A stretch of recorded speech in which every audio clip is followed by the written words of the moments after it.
And ngayon, may ipakikita ko sa inyo kung paano i-assemble yung binibili ko at today sa IKEA na para siyang paglagayan ng mga flowers, mga herbs. So, i-assemble ko siya ngayon. Pumunta ako this morning kasi wala akong pasok ngayon. Off ko ngayon at wala akong school. Wala akong work and school. Bukas at saka Sunday, meron akong pasok. So, at saka maganda yung weather ngayon. So, kaya andito ako ngayon sa labas. Sa aming balcony at i-assemble ko to. Kasi ito, dito ko rin sa labas yan ilalagay. So, I got two sets ng ganito guys. Ito siya. I think ang manual nito nasa loob. So, titingnan natin mamaya. And,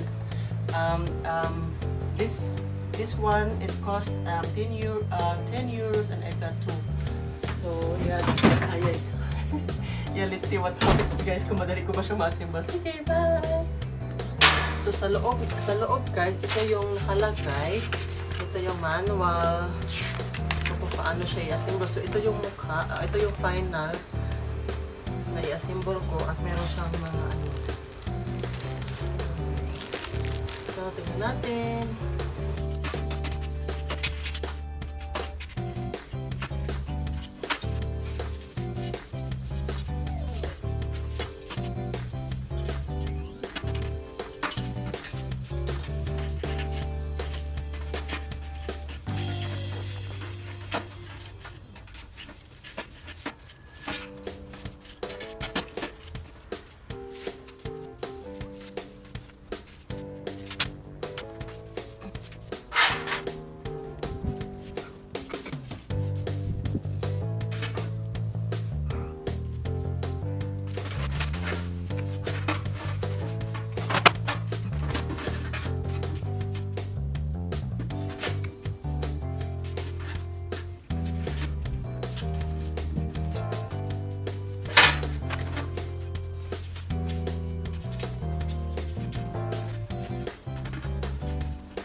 pwede siya mabaliktad din. Ito, pwede din siya. Ito na siya.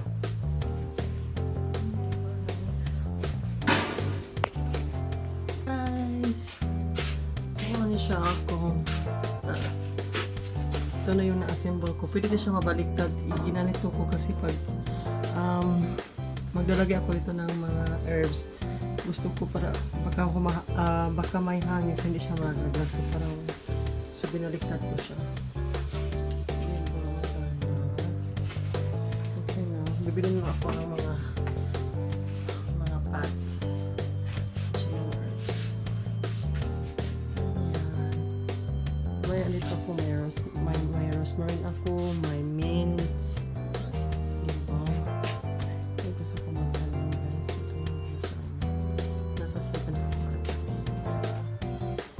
Ganda. Oh, ito na siya guys. Pepperoni siya. Yung spicy niya is from 3. Pero kung maliliit at until 6 yan, parang maanghang, mas maanghang to at yun akong fitness sili. Tinanim ko to sibuyas, and this one is basilico, this one is salad. Isa lang ibigay ko ano. So, ayan na siya.